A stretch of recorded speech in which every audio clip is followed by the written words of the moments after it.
Hello, welcome to another Tweedy Pubs video. This video is a companion, or you could call it an addendum, to the other video I did on the pubs that still exist today in the Old Kent Road area. There were a total of 37 pubs by my count in the late Victorian period lining the Old Kent Road. Today, sadly, we're down to just 2. I was quite intrigued as to what happened to the other 35. So just to make it clear, this is a video purely about dead pubs, local history and a bit of architecture. I know that is not going to appeal to everyone, so if that doesn't sound like your thing, then do us both a favour and find something else to watch. You might like that Honest Places channel. His videos have clickbaity titles and I doubt he spends much time looking at 200-year-old maps. First, a note on the methodology for getting to that figure of 37 pubs. I started with the Ordnance Survey maps from the 1890s. I think that was probably the zenith for pubs in London. On that map, pubs are marked with a PH for public house. I cross-referenced that with later Ordnance Survey maps from the mid-1900s, which conveniently also have street numbers on. I'll be referring to both sets of maps throughout the video, and also occasionally some slightly older maps too. However, that 1890s map doesn't quite give the whole picture, because some of these pubs only had a license to sell beer and wine, not spirits. These were typically referred to as beer houses, not public houses, and usually they were not marked on the map at that time. To fill in those gaps, I looked to the excellent pub history website, also sometimes known as Pub Wiki, maintained by a prolific pub historian named Kevin. He makes use of old directory listings, census records and other old documents to find these often now long forgotten pubs. I also found some notes from another pub historian, Jeff Rossiter, very helpful, particularly in finding out why these pubs closed and when. These are on the Layers of London website, which is great for this kind of local history research. As always, I also used newspapers for additional background on these pubs and looked for old photos and in some cases even paintings where I could find them. In the 1890s, the Old Kent Road started slightly earlier than it does today, just before the Bricklayer's Arms roundabout. If you were starting a stroll down the road at that period of history, the first pub you would come to is the Bull Inn on the corner of Bartholomew Street here, and now the site of the former Bull Inn is a school. I assume this was a one-time coaching inn, and you can see it depicted all the way back on John Rock's map of 1746. Skipping forward 200 years, here it is on the mid-1900s OS map. And there's a picture of it from the first half of the 20th century. I believe it survived until the 1960s, when presumably it fell victim to the development of the Bricklayer's Arms roundabout. Next, at number 8 on the corner of Buckingham Street, which no longer exists, was the Brighton. I think that roughly corresponds to another part of the school building here. The Brighton was a beer house in the 1890s, so was not marked on the OS map of that era, although it is named on the mid-1900s OS map. It's pictured here in 1921 with a group known as the Brighton Boys posing in front of their rather impressive char-a-bang. From the sign it appears they were about to drive down to Hastings. Again, this pub almost certainly succumbed to the Bricklayer's Arms redevelopment. On the other side of the Old Kent Road at number 9 was the City Arms.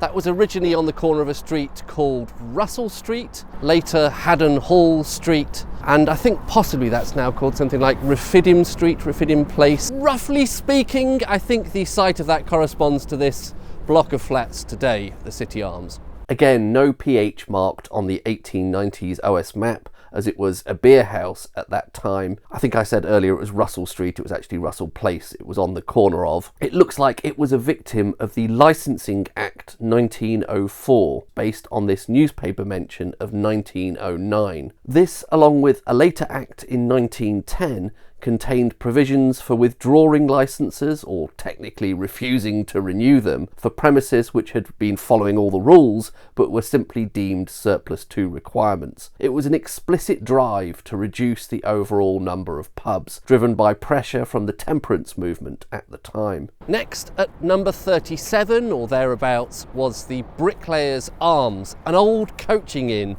that gave its name to this behemoth of a roundabout where Old Kent Road starts today. I think the site of the Bricklayer's Arms would have been that block behind me over that side of the roundabout. You can see the Bricklayer's Arms named on Horwood's map of 1799, at which time the road was just named Kent Road, not yet Old. The Bricklayer's Arms was depicted in this painting by John Crowther in around 1880. The pub survived, possibly with a rebuild or two, until the 1960s when, like much of the surrounding area, it was flattened to make way for this roundabout. This was an important junction in the coaching era on this route for coaches heading to and from Kent. If you wanted the City of London, you'd have carried on up what is now Great Dover Street to Borough and from there over London Bridge. If, however, you wanted Westminster, you'd instead head on what is now called the New Kent Road and then on through Lambeth and over Westminster Bridge. Here's the Bricklayer's Arms marked on the corner of Old Kent Road and what we now know as Tower Bridge Road at the time of the 1890s Ordnance Survey map, and on that mid-1900s Ordnance Survey map.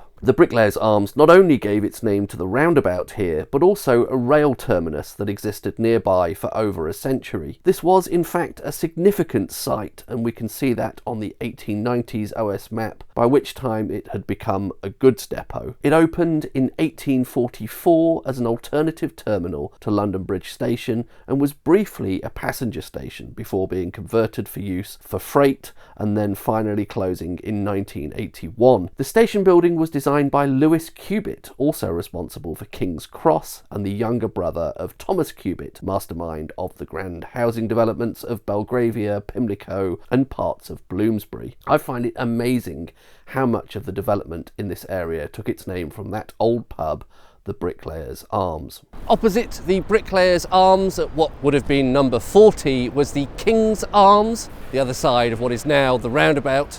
The King's Arms is clearly named here on the mid-1900s OS map, and seeing the stable yard behind it on the 1890s map, I think this was likely another one-time coaching inn. Once again, it was demolished in the 1960s, and here's a photo of it just prior to that. At number 64 on the corner with Mason Street, which still exists today, was the Magnet.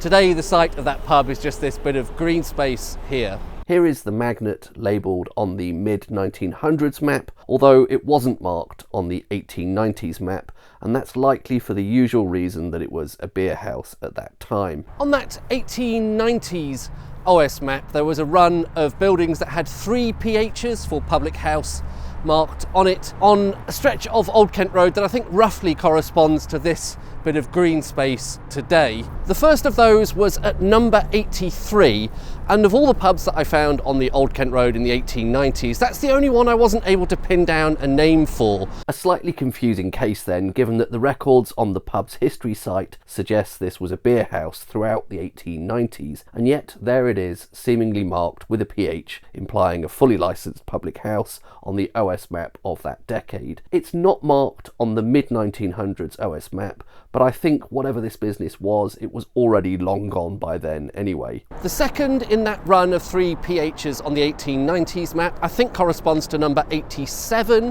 which was the Horseshoe.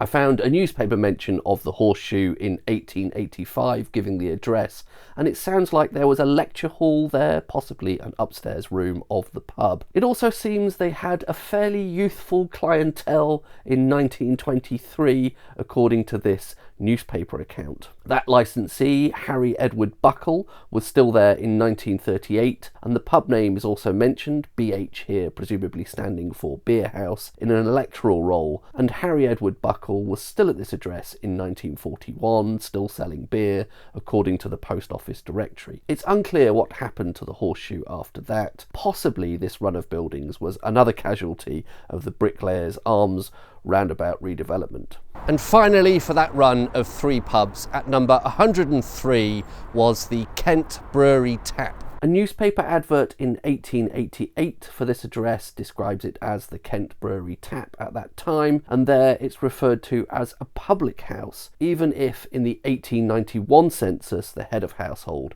is entered as a beer house keeper, implying a beer house, not a public house. I couldn't find any records of it beyond the 1890s, so I'd guess again this was likely a victim of those early 1900s licensing acts. At number 84, over the other side of the road there, was the Swan, originally on the corner of a street called Swan Place.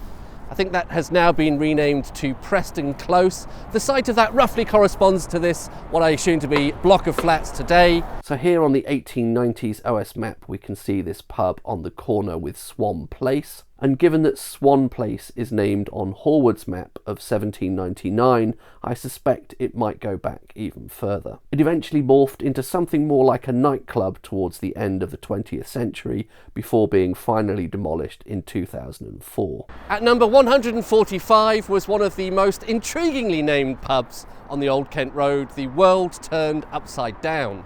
That is also the first of these dead pubs that we're seeing along the Old Kent Road today, where at least one incarnation of the former pub building still stands today. Today it's been converted into a Domino's Pizza. The World Turned Upside Down was a rather lavish looking pub in its heyday. I believe it's evoking the Indo-Saracenic style of architecture, as seen more famously at buildings like the Brighton Pavilion, albeit here it was achieved with gables rather than those onion domes. This photo dates from the early 1900s, and we can tell that because the landlord's name is shown on the sign, Frank Clark. Today it's this somewhat more modern building on the site and houses a Domino's Pizza, although at least parts of this building are from the last incarnation of the pub. Presumably an interwar rebuild, looking at this neo-Georgian style. A couple of floors have been added. You can see where the style of the brickwork changes. It's a bit plainer from the third floor up. It was a surprisingly late survivor,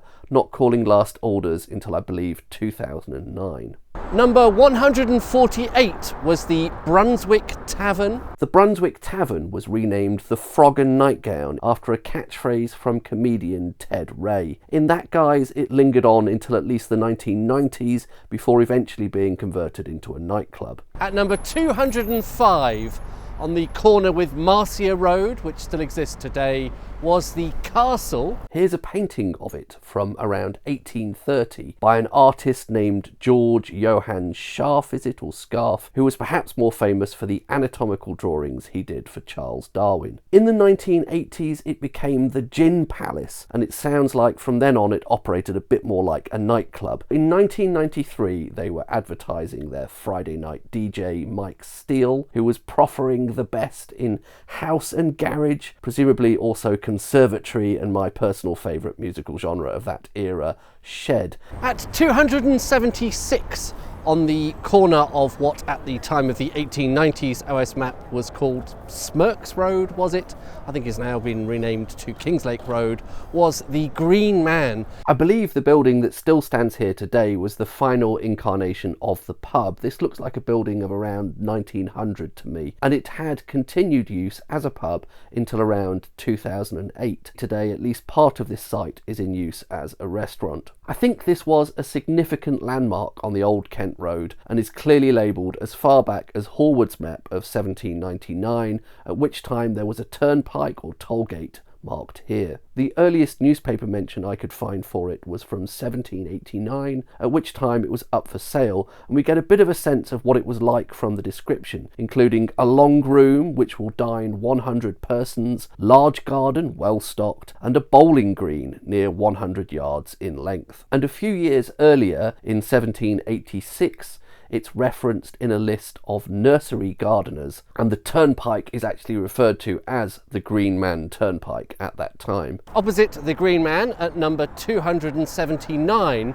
was the Dun Cow, and another building which still exists today. Today it has been repurposed as a GP surgery. It's kept the same name, the Dun Cow Surgery.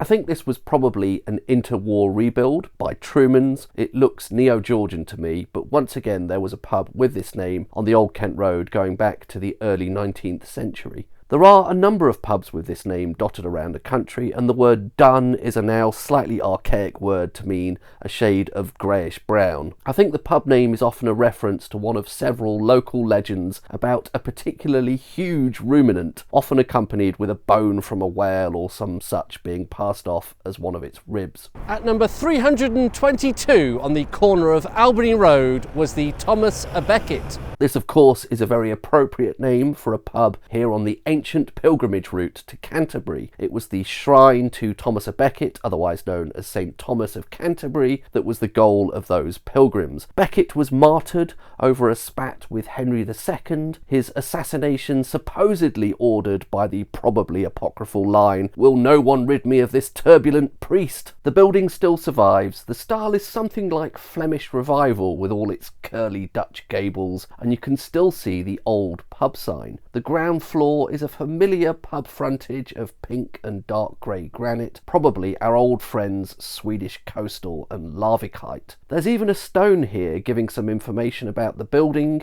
It was built in 1898. The architect was Richard Willock, and the proprietor at the time was George W. Duck Esquire. He sounds like a bit of a character. I think the pub probably had mid-19th century origins. The earliest records on the pub's history website are from the 1860s. There was once a boxing gym in the upstairs room here, and Henry Cooper trained here. It survived as a pub until relatively recently, around 2018, and today it's a Vietnamese restaurant. At number 365 on the corner with Rowcross Street, which still exists today, was the Duke of Kent, another pub, I suppose, that has an appropriate name for a location here on Old Kent Road. It looks like some kind of new development there today, still in the process of being built. Can't actually tell what that building even is. I think again this pub probably had mid-19th century origins. The earliest records for it on the pub's history site are from the 1850s. It seems the building was actually demolished relatively recently. It closed sometime in the early 2000s. At number 386, and the first pub we've encountered today on the Old Kent Road in this video,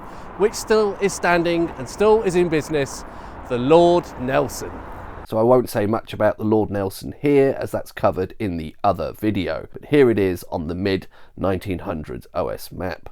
At number 490 was the Oxford Arms, somewhere in this stretch between Ossory Road and Malt Street, both of which still exist. Today that site is consumed by this Asda. You can see the Oxford Arms labelled on the mid-1900s OS map. It looks a little bit all out on its own by then. Presumably some of the other buildings nearby had been destroyed in World War II. It's not labelled on the 1890s OS map, and I think probably because it was a beer house at that time, and the pub's history site has some directory entries for various beer retailers who have lived at this address. It looks like it may have survived until the 1950s, and I'm not sure what the eventual reason was for its closure. At number 516, I think I'm losing track of it here, was the Lord Wellington. I think that eventually converted into a nightclub or something of that sort. Doesn't look particularly to me like the sort of place where real ale would be served. Here's the Lord Wellington marked with a PH on the corner of what was then Bowles Road, now I think Olmar Street, on the 1890s OS map. But by the time of the mid-1900s map, it has gone. Possibly here it was World War II bomb damage. The pub was later named the Henry Cooper, possibly a tip of the hat to the fact that he trained just up the road at the Thomas a Becket. In its original guise as the Lord Wellington, it's marked all the way back on Greenwood's map of 1828. At number 567, conveniently marked out today, at least the new position of that street number, was the New Halfway Inn. The New Halfway Inn was not marked on the 1890s OS map, presumably because it was a beer house at the time. I think it would have been roughly in the middle of this run, which ends with Lovegrove Street. It looks like in 1920 it was being considered for closure under the Licensing Consolidation Act of 1910, although as there are later records of it into at least the 1930s,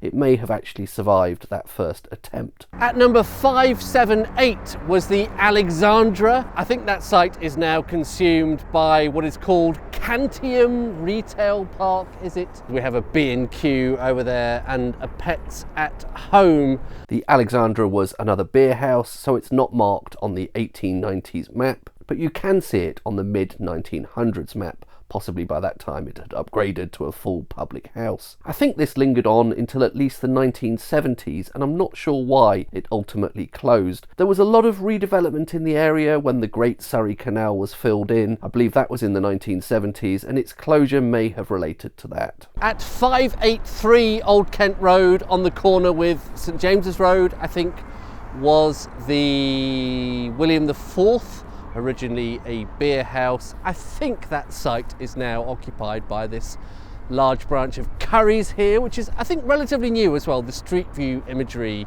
from last year didn't yet show this. It was a construction site still at that time, I believe. This was just across the road from the Alexandra, another former beer house, and as before, it was not marked on the 1890s map, but you can see it on the mid-1900s map. As an aside, William IV was monarch at the time of the Beer House Act of 1830, which was the one that made it much easier for would-be landlords to get a licence for their premises on the basis it only sold beer but not spirits, and therefore it didn't have to be at the whim of the local magistrates who were in the habit of refusing licences for all sorts of pernickety reasons. It's for this reason that William IV is a popular pub name, particularly for these pubs which were originally opened as beer houses. The pub survived until at least the 1960s, and again, I'm not sure what the reason for closure was. It might once again be related to the redevelopment in the area following on from the filling in of the Surrey Canal. At 588 was the Bridge House, which was a beer house,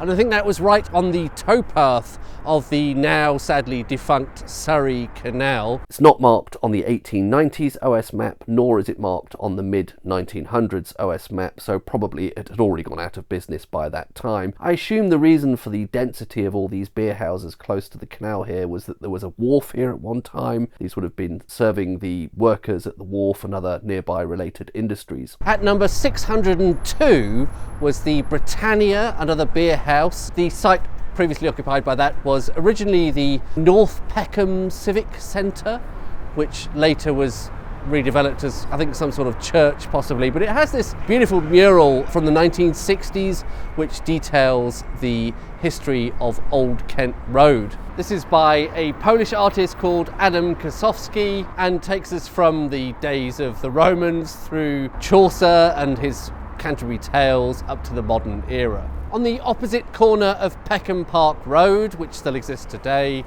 we had the Turks Arms, a slightly unusual name for a pub that derives from some local landowners, and today that is an African restaurant called Inish on the ground floor and some flats, I assume, on the upper floors. And you can see the Turks Arms marked here on the mid-1900s OS map opposite the Odeon Astoria Cinema. The pub actually survived into the 21st century I believe it closed around 2001, although I'm not sure what the reason for closure was. At 615 was the Horse and Groom on the corner here with Sandgate Street, which still exists today.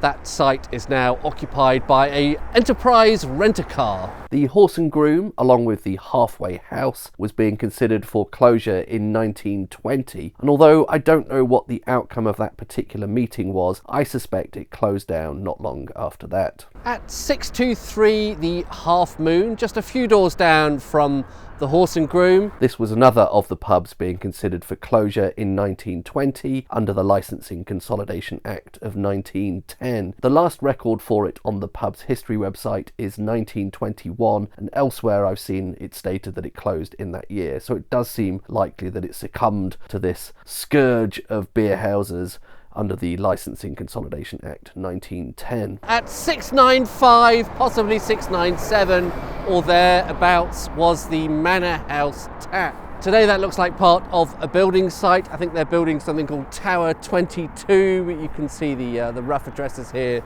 This was probably located somewhere in this run of buildings on the 1890s OS map. It seems several of those buildings were demolished by the time of the mid-1900s OS map, possibly World War II bomb damage. There is an intriguing note reading Hatcham Cold Harbour Manor House, site of, which is presumably where this pub took its name from. It was being considered for closure in 1929 under the Licensing Consolidation Act of 1910, and as there aren't any records after that I could find, I'm assuming it had its licence withdrawn as a result of that meeting. At 711 Old Kent Road, on the corner of what was at the time of the 1890s OS map named Devonshire Street, today is just named Devon Street, was the Turks Head. Today I think the site of that is occupied by this car wash you can hopefully see behind me. You can see the Turks Head here on the corner at the time of the 1890s OS map, but it appears to have been demolished by the time of the mid-1900s map. This went back to at least the 1820s, and you can see it marked on Greenwood's map of 1828. There's a very evocative photo of it, which I believe dates to around 1910, with the gas holders in the background, and you can still see some remnant of those gas holders today. I suspect this pub may have been a victim of World War II bomb damage. At 722, more or less opposite the Turks Head, was the Kentish Drovers, a pub building that still stands today, although today it seems to be in use as something more like a Colombian restaurant, I think. I assume this was quite a significant pub, as it is actually named on the 1890s OS map, where usually pubs just get marked with a PH at best. And unlike the Turks Head, it seems to have survived at the time of the mid-1900s map, and indeed there is still the pub building there today. It was even there at the time of Greenwood's map of 1828. The latest incarnation of the pub building still stands, albeit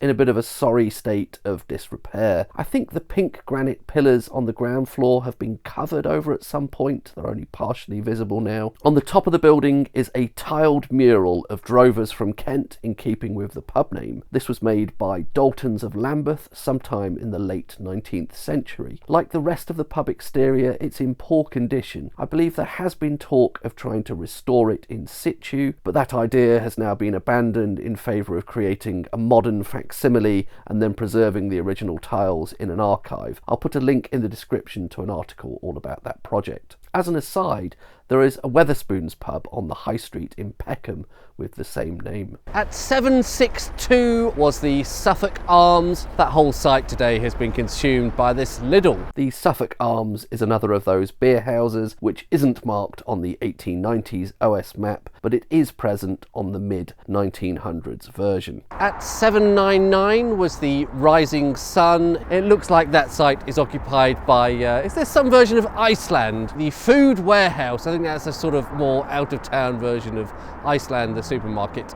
And here is the Rising Sun marked on the mid-1900s OS map. At 827 was the Elephant and Castle. That whole run now is a block of flats. And here's the Elephant and Castle labelled on the mid-1900s OS map. At 849 was the Railway Stores, somewhere in this run that's now partly consumed by this block of flats. This was possibly a beer house for at least some of the 1890s, but in the 1891 census the head of household's occupation is given as a wine and spirit dealer. I think it's this building here, and I suppose it's reasonably close to where the railway crosses the Old Kent Road, thus the name. The latest record I found for the existence of the Railway Stores was around 1915, so I would guess this was another victim of those licensing acts of the early 1900s. At 871, on the corner of what was then Canterbury Road and is now Ilderton Road, was the Canterbury Arms. Today that seems to be occupied by an African restaurant slash bar slash nightclub called Afrikiko. Here's the Canterbury Arms on the mid-1900s OS map. It looks like it was a very long, thin building at that time. I'm assuming there was a post-war rebuild here, and it's a very modern building that we're looking at today. Finally, at number 886, and only the second pub that we've seen that is still standing on the Old Kent Road today, the Windsor. This is right at the end of the Old Kent Road. We only have to walk a few metres that way, and the name changes to New Cross Street, or New Cross Road, was it? I can't remember. So again, the Windsor will be covered in the other video for the pubs that still exist in the Old Kent Road area. Here it is on the mid-1900s OS map, and you can see where the street numbering resets when Old Kent Road finishes and New Cross Road begins. So that brings us to the end of the Old Kent Road. 37 pubs in the 1890s versus just 2 today. Let's take a look back at some of the main reasons that so many of them have been lost. One major cause was the licensing Licensing Act of 1904 and the follow-up Act of 1910, which actively sought to reduce the number of licensed premises. I get the sense that was particularly targeted at beer houses, which had enjoyed a relatively light touch in terms of licensing since the concept was introduced in the Beer House Act of 1830. As many as 8 of the pubs may have closed for that reason, about half of the total on Old Kent Road which had started life as beer houses. Some of the rest will have converted to fully licensed public houses, others will have subsequently closed for other reasons. Next, on that mid-1900s OS map, which I think is mostly post-World War II, we've seen a lot of ruins and gaps along the streets, which presumably reflects buildings that have been destroyed by bombing. So I think at least 1 or 2 of the pubs likely succumbed to that. The decision was made not to rebuild those sites as pubs, and they've since been put to other uses. In the 1960s, the Bricklayer's Arms roundabout redevelopment prompted the demolition of probably 5 of the pubs, including, perhaps ironically, the pub after which it was named. Then, in the 1970s, there was further redevelopment towards the other end of the Old Kent Road after the Grand Surrey Canal was filled in, and I suspect some of those former beer houses close to there may have been lost at that time. Towards the end of the 20th century and into the 21st, we saw a number of examples of change of use to other kinds of hospitality businesses, things like nightclubs and restaurants. That reflects changes in society, other forms of socialising gaining popularity. Once upon a time, going out for an evening meant going to the pub. In more recent history, it seems people have wanted other options. It's surprising that many of the closures are in relatively recent history. At least 10 of the now closed pubs survived in some form into the 21st century. Certainly the past few decades have been a very difficult time for pubs, from the smoking ban of 2007 to the global events of the last 5 years, which are a whole can of worms I don't want to get into here. This video has been a huge effort to make, and looking back now, I question the judgment of having lost about a week going down this rabbit hole, particularly as this kind of local history content is hardly YouTube gold, and I imagine the revenue I'll earn from this will barely even pay for the very reasonably priced beers I had during my time on Old Kent Road. So I do hope at least some of you have found that interesting, possibly even thought-provoking. Thanks for watching.